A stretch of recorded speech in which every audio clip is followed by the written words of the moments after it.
Hey guys, and welcome back to another video.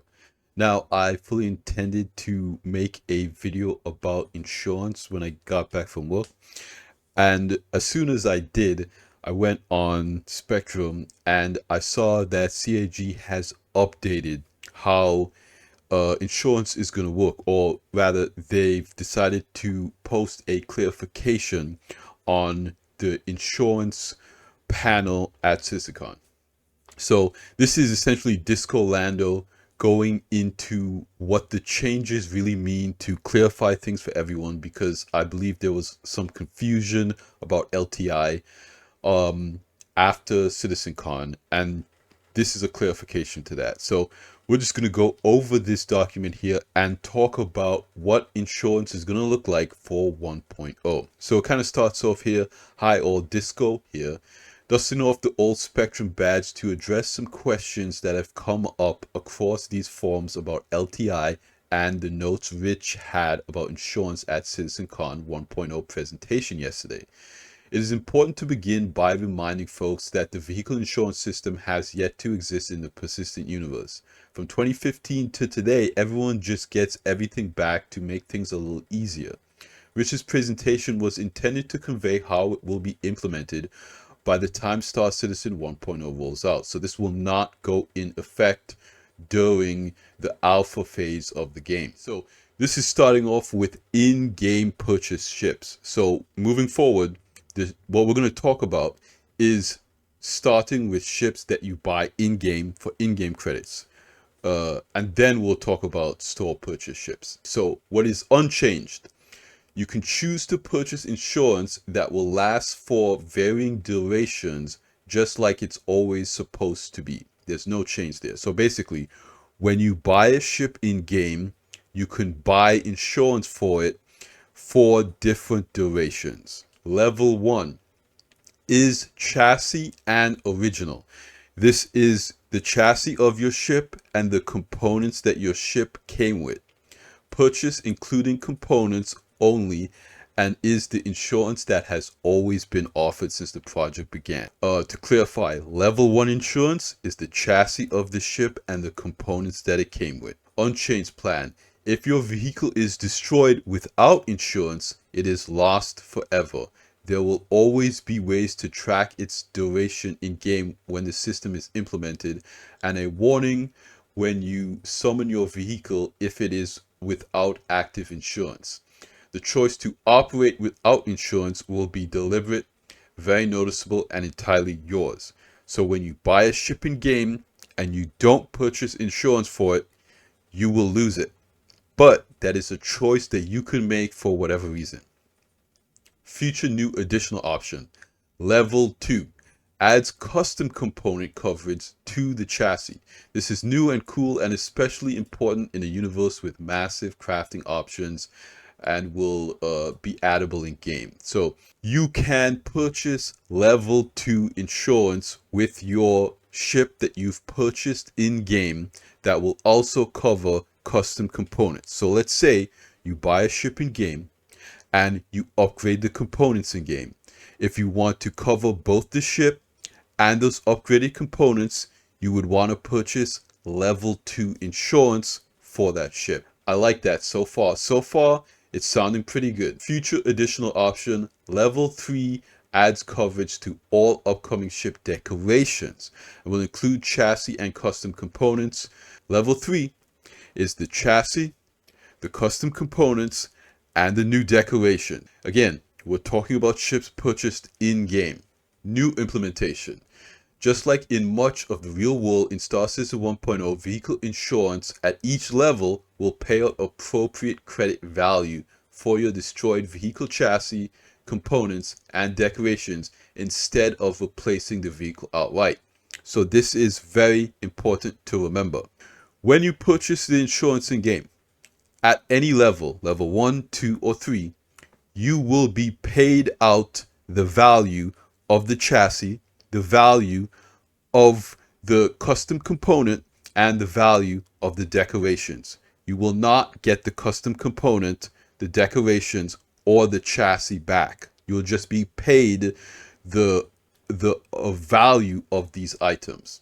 There will also be separate in-game earnable warranties that you can attach to any vehicle so that when it is destroyed and you have insurance, you will receive the covered asset back instead of the credit value. This is intended as a convenience so you don't have to spend the time reacquiring anything. Okay, so if you have a warranty, you get back the actual item, but you need warranty and insurance. So you will be able to earn warranties in game that you can attach to ships that you've purchased in game, and then you want to buy insurance for that ship.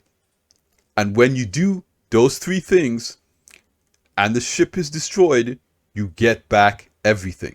So that is how it will work for ships that you've purchased in game. Now, let's talk about ships purchased on the website, attributed to the website and not earnable in game. All insurance will last for varying durations, just like it's always supposed to be. So if you have 6-month insurance, that's how much real world time that ship will be covered in game.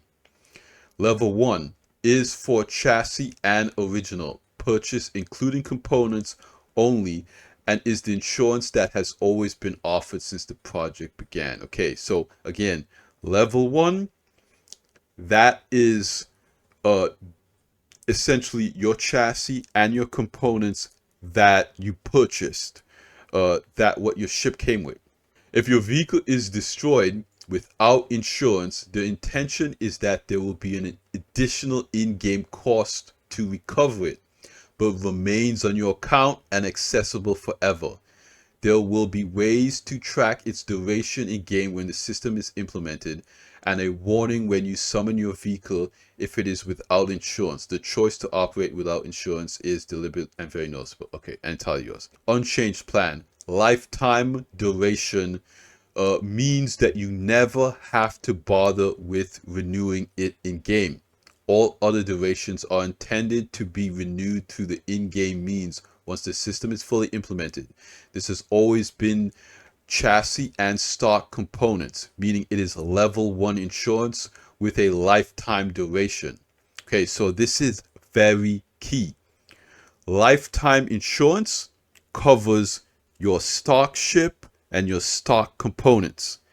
If you have lifetime insurance and you put crafted components in your vehicle, you will not be covered for that. You will need to get additional insurance to cover updated components on LTI ships. Again, I'm going to repeat that.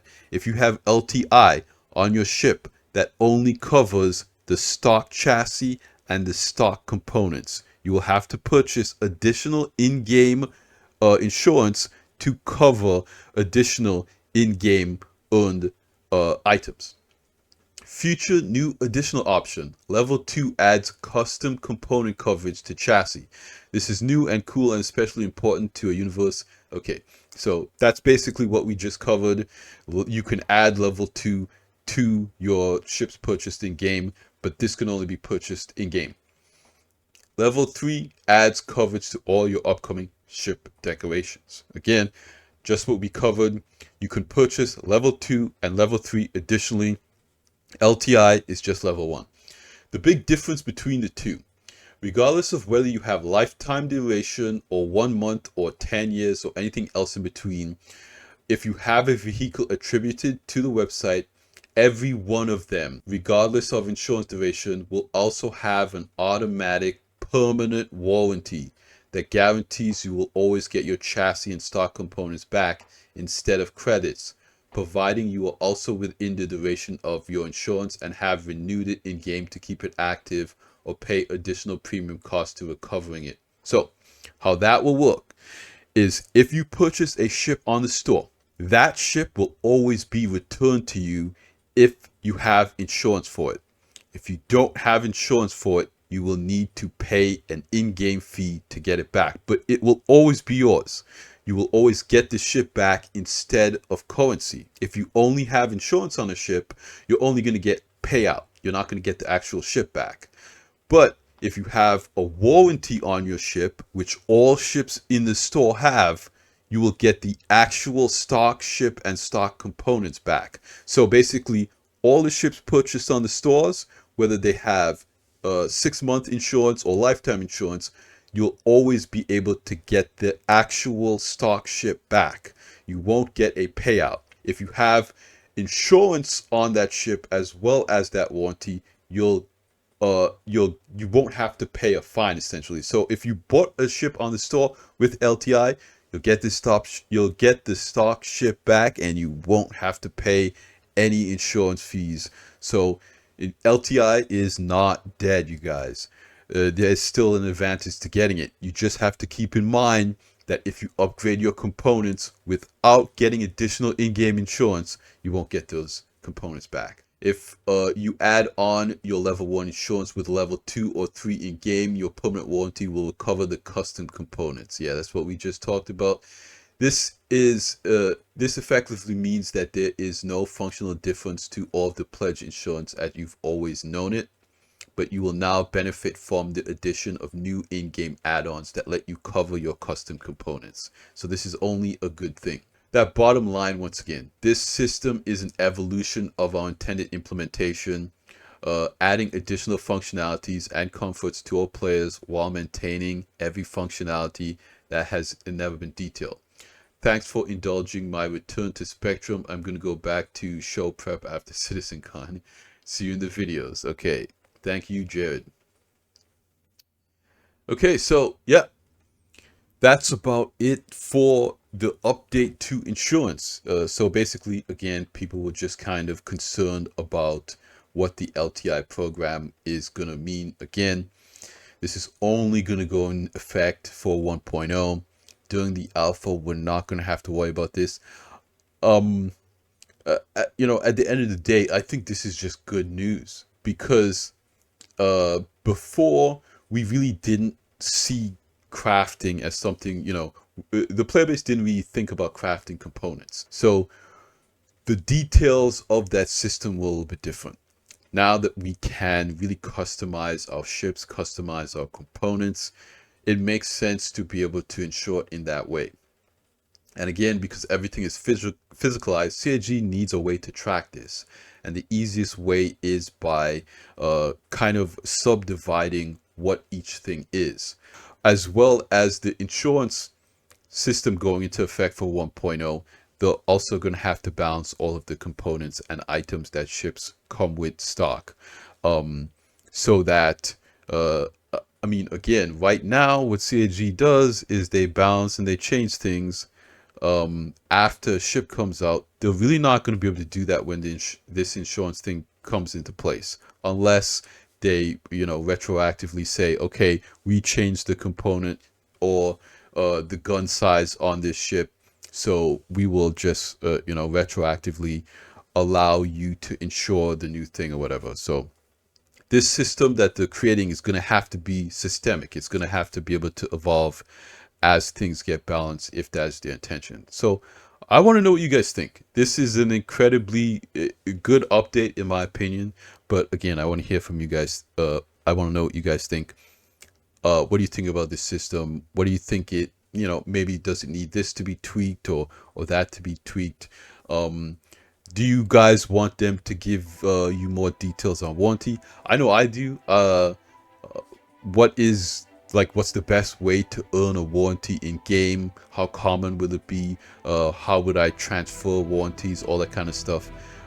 Perhaps they'll go into more details on that in future ISCs, which I wouldn't be too surprised if they are. But there's definitely things about this system that they can still clarify. So yeah, that's going to be it for me here in today's video, you guys. Thanks for hanging out with me again. Thanks for supporting the videos, commenting down below. I really appreciate all the support on the videos that I've been getting lately. It really does mean a lot to me. But that's going to be it for me in this video. Like I always say at the end of these videos, you guys, like the video if you like it, subscribe if you want to see more, and I'll see you guys in the next one. Salute.